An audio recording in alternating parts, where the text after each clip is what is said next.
아멘. 오늘 우리에게 주신 하나님의 말씀은 고린도후서 11장 16절부터 28절까지의 말씀입니다. 고린도후서 11장 16절부터 28절까지의 말씀 우리 함께 교독해서 읽도록 하겠습니다. 고린도후서 11장 16절부터 28절까지의 말씀입니다. 내가 다시 말하노니 누구든지 나를 어리석은 자로 여기지 말라. 만일 그러하더라도 내가 조금 자랑할 수 있도록 어리석은 자로 받으라. 내가 말하는 것은 주를 따라 하는 말이 아니요 오직 어리석은 자와 같이 기탄 없이 자랑하노라. 여러 사람이 육신을 따라 자랑하니 나도 자랑하겠노라. 너희는 지혜로운 자로서 어리석은 자들을 기쁘게 용납하는구나. 누가 너희를 종으로 삼거나 잡아먹거나 빼앗거나 스스로 높이거나 빼앗을 칠지라도 너희가 용납하는도다. 너는 우리가 약한 것 같이 욕되게 말하노라. 그러나 누가 무슨 일에 담대하면 어리석은 말이 남아 나도 담대하리라. 그들이 히브리인이냐 나도 그러하며 그들이 이스라엘이냐 나도 그러하며 그들이 아브라함의 후손이냐 나도 그러하며 그들이 그리스도의 일꾼이냐 정신없는 말을 하거니와 나는 더욱 그러하도다. 내가 수고를 넘치도록 하고 옥에 갇히도록 더 많이 하고 매도 수없이 맞고 여러 번 죽을 뻔하였으니 유대인들에게 40에서 하나 감한 매를 5번 맞았으며 3번 태장으로 맞고 1번 돌로 맞고 1번 파선하고 깊은 바다에서 지냈으며 여러 번 여행하면서 강의 위험과 강도의 위험과 동족의 위험과 이방인의 위험과 시내의 위험과 광야의 위험과 바다의 위험과 거짓 형제 중에 위험을 당하고 또 수고하며 애쓰고 여러 번 자지 못하고 줄이며 목마르고 여러 번 굶고 춥고 헐벗어노라. 다 같이 읽겠습니다. 이 외의 일은 고사하고 아직도 날마다 내 속에 눌리는 일이 있으니 곧 모든 교회를 위하여 염려하는 것이라. 아멘. 자, 오늘 본문에서 바울이 이렇게 이야기합니다. 이제 자기 자랑을 조금 해보겠다고 이렇게 이야기를 하고 있습니다. 사실 우리 기독교 신앙에서 스스로를 자랑하는 것은 어리석고 무의미한 일로 이렇게 이야기를 하고 있습니다. 이런 사실을 그 누구보다 잘 알고 있는 바울이 이 자랑의 방식, 이 어리석은 방식을 빌어서 고린도 교회 성도들을 권면하고자 합니다. 이처럼 자기 자신을 자랑하는 것이 하나님 앞에서 또한 모든 다른 사람들 앞에서 부적절한 일임을 잘 알고 있기 때문에 본문 서두에서 바울이 자기 스스로를 어리석은 사람이다 라고 지칭을 하면서 이 권면이 시작이 되고 있는 것입니다. 이게 지금 적절치 않은 방법임에도 이 적절치 않은 방식을 용납해 주십시오 라고 부탁하고 이해하는 게 참 쑥스럽고 당황스러운 일이잖아요. 나 이렇게 떳떳하지 못한 일을 하겠습니다 하고 이렇게 이야기하는 게 정당치 않은 일임을 알고 있지만 그럼에도 불구하고 그럴 만한 이유가 있으니까 이 자랑을 들어주십시오 라고 바울이 본문을 시작하고 있습니다. 그리고 그 자랑의 이유가 18절에서부터 21절까지 나타납니다. 이게 본문에 보면 여러 사람, 누가 이런 그 대명사가 지칭이 되는데 이들이 바로 고린도 교회와 바울 사이를 이간질하면서 교회에 분열을 일으키는 그 당시 적대자들을 가리키는 말입니다. 이들이 18절에 나오듯이 육신을 따라, 그러니까 학벌이나 문벌이나 지위 이런 육체적인 조건을 자랑함으로써 고린도 교회 성도들을 미혹하고 이 자랑을 토대로 해서 바울의 약점을 들먹이고 이간질을 하고 있기에 이들이 짓거리는 자랑의 모습이 잘못된 것이고 왜곡된 것임을 바로 알게 하여서 지혜로운 선택을 하게 하려고 적대자들을 대항하기 위해 부득불 그들의 방식인 자랑의 방식을 사용하겠습니다 라고 이야기를 합니다. 사실 19절에서 너희는 지혜로운 자라고 이야기를 하고 있는데 고린도 교회 성도들을 지혜로운 자 이렇게 지칭을 하고 있죠. 하지만 여기서 말하는 지혜로운 자는 고린도 교회 성도들이 정말로 지혜로워서 지혜롭다고 한 게 아니고요. 바울을 어리석다고 하고 비판하고 교회를 분열시키는 잘못된 그 적대자들을 아무런 생각 없이 그들 말에 동조해서 좌지우지되고 또한 그들을 기쁘게 용납하고 있는 고린도 교회 성도들을 약간 풍유적으로 비꼬면서 비판하는 표현입니다. 그러니까 진정한 지혜자가 조금 되어 주십시오 라는 의미가 담겨있는 부탁과 호소의 표현이었던 것입니다. 이 적대자들의 자랑이 고린도 교회 성도들에게 미치는 영향을 20절에서 표현을 하고 있습니다. 자, 그들이 어떻게 자랑을 했냐면 자신들은 유대인이다. 그래서 하나님의 선택을 받은 선민입니다 라고 자랑을 했습니다. 자, 그런데 고린도 교회 사람들은 유대인들이 아니잖아요. 고린도 교회 사람들은 이방인으로 구성되어 있는 사람들입니다.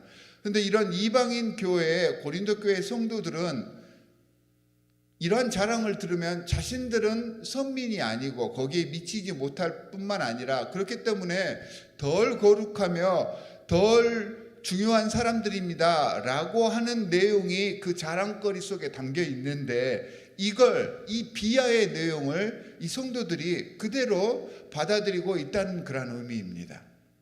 그래서 그들의 자랑을 인정하여서 그 적대자들을 따르는 것이 고린도 교회 성도들을 스스로를 종으로 만드는 일이고 스스로를 무시하고 이렇게 비하하는 행동인데 왜 그것을 알지 못하느냐라고 알려주면서 성도들과 이 적대자들의 비정상적인 관계를 이 말씀을 통해서 알려주고 있는 것입니다.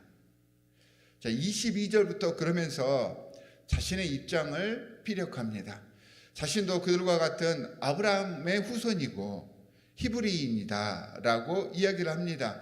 그들은 이런 내용을 바탕으로 자신의 사도됨을 하나님의 목회자임을 자꾸 훼손하며 바울을 고린도 교회와 떨어지게 하고 있지만 그들의 주장이 왜곡되었습니다. 이걸 확실하게 고린도 교회 사람들한테 짚어주고 있습니다. 그러면서 나도 그들과 같은 그들이 주장하는 것과 같은 똑같은 자랑거리를 가지고 있지만 나에게는 그런 것들이 자랑이 아니다라고 23절부터 27절에서 소개를 하고 있는 것입니다.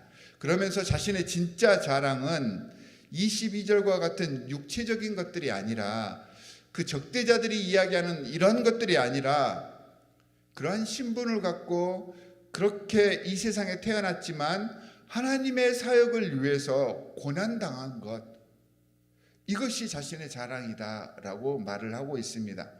자랑을 하고 있지만 자랑하는 것이 부적절하기는 하지만 바울의 자랑과 적대자들의 자랑이 다릅니다. 그 내용이 완전히 다르죠. 육신의 신분이 아니라 그리스도의 일꾼으로 수고하고 낮아지고 목숨을 걸었던 그 일을 지금 고린도 교회 성도들에게 지금 자랑을 하고 있습니다.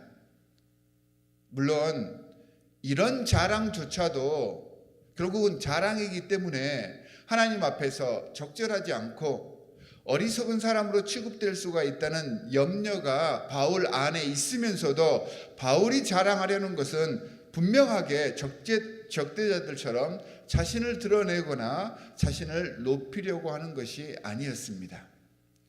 오직 복음을 전파하기 위한 사도로서의 사역을 올바로 감당하기 위해서 내가 피할 수 없었던 그 모든 고난들, 그 순간들을 지금 고린도 교회 사람들에게 자랑하고 있는 것입니다. 이런 고난을 받은 이유가 무엇입니까? 화해하고 하나됨을 위해서, 자신이 올라서고 상대를 깎아내리기 위해서가 아니라 자신을 낮춰서 예수 그리스도의 이름이 높아지게 하기 위해서, 그리고 모든 공동체가 하나 되게 하기 위해서 지금 자랑을 하고 있는 것입니다. 그래서 바울은 30절에서 내가 어쩔 수 없이 부득불 자랑을 하지만 약한 것을 자랑합니다 라고 말을 했던 것입니다. 진정한 사도, 하나님의 성도의 모습은 자기를 위한 것이 아니라 공동체를 위해서 모두의 안녕과 화합과 사랑의 일치를 위해서 어떻게 희생하며 어떻게 섬길 것인가를 고민하고 염려하는 것임을 고린도 교회 성도들에게 알려주고 있습니다. 그래서 28절에 보면 아직도 날마다 내 속에 눌리는 일이 있으니 곧 모든 교회를 위하여 염려하는 것이다 라고 자신의 심정을 고백합니다. 교회를 위해서 정말로 모든 마음과 신경이 집중되어 있으니까 교회의 작은 일 하나에도 눌리고 염려가 된다라고 하는 자신의 내적 수고를 표현한 말입니다. 이런 각오, 이런 노력 없이 다른 복음, 다른 영, 다른 예수를 전하는 적대자들의 간악한 속셈과 유혹에 속아서 주 예수 그리스도의 온전한 복음과 성품으로부터 멀어져가는 고린도 교회 성도들을 돌이킬 간절하고 애틋한 마음으로 지금 이 글을 써서 고린도 교회에 보내고 있는 것이며 자신의 신앙 고백과 목회관을 고린도 교회 사람들에게 구체적으로 알려주고 있습니다. 하나님의 자녀로서, 하나님의 성도로서, 하나님의 사도로서 사역을 수행하는 일은 결코 쉬운 일이 아닙니다. 끊임없이 나를 내려놓는 일입니다. 내 고집을 포기하고 내 성품을 내가 컨트롤하는 일이 하나님의 사역입니다. 이렇게 나를 제어하고 컨트롤하면서 오는 여러 가지 많은 고난들, 내가 생각했던 바대로 하지 않으려고 하는 이런 것들이 굉장히 힘든 일이잖아요. 이런 모든 힘든 일들 또한 여기에서 오는 모든 사람들과의 관계를 이겨내고 부딪히고 거기서 오는 모든 고통들을 감내하면서 이겨내는 일, 이게 하나님의 사역, 교회 공동체의 일인 것입니다. 직분과 권위, 자신의 자격을 운운하는 것이 아니라 바울처럼 고민하고 애쓰며 기도하고 자신을 비우고 희생하기 위해서 갈등하는 이런 고난이, 이런 고통이 수반되는 것이 하나님의 사역입니다.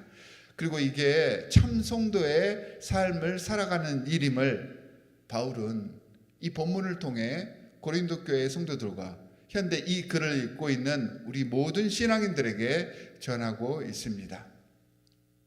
사랑하는 성도 여러분, 바울이 고린도 교회 성도들에게 지혜로워라 라고 한 말의 참뜻이 무엇인지를 이해하시기 바랍니다. 자신을 높이고 자신이 중심이 되는 삶이 아니라 진심으로 하나님께서 원하시는 바가 무엇인지를 깨달아서 성도의 참된 신앙의 겸손을 깨우쳐서 내 삶 속에 이 겸손이 드러나게 하시기를 바랍니다. 주님의 사역은 직분과 권위, 자격을 내세워서 자신을 드러내는 일이 아니라 내가 하는 그 일들을 자랑하면서 이게 하나님의 사역입니다 이렇게 드러내는 것이 아니라 끊임없이 나를 부정하고 내려놓고 희생하며, 그래서 내 주위에 있는 그 사람들, 나하고 맞지 않지만 나랑 다르지만 그 사람들에게 맞춰주는 삶이어야 합니다. 이런 사역의 모습조차도 자랑이 되면 어리석은 일이겠지만 우리의 모습을 통해 내가 아닌 다른 이들이 예수 그리스도의 모습을 우리를 통해 접할 수 있게 되면 내가 나를 자랑하지 않아도 주님께서 우리의 모든 행동을 예배가 되게 해주시고 주님께서 인정해 주시는, 주님께서 우리를 자랑해 주시게 될 것입니다. 오늘 하루도 주님이 자랑스러워 하시는 귀한 성도의 삶을 살아가시기를 주 예수 그리스도의 이름으로 간절히 축원합니다. 자, 두 가지 기도 제목을 드리도록 하겠습니다. 첫 번째는 자랑하지 않고 오히려 그 순간 나를 더 겸손하게 내쳐서 주께서 자랑스러워 하시는 주님의 참 제자들이 되시기를 바라고 그런 제자들이 되게 해 주십시오라고 기도해 주시기 바랍니다. 이제 다음 주에는 VBS가 시작이 됩니다. 우리 자녀들이 우리 교회의 좋은 프로그램과 신앙으로 주님을 만날 수 있는 기쁜 축제의 시간이 될 수 있도록 중보해 주시고 관심을 가져주시고 후원해 주시기 바랍니다. 이 두 가지 기도 제목을 가지고 우리 함께 기도하겠습니다.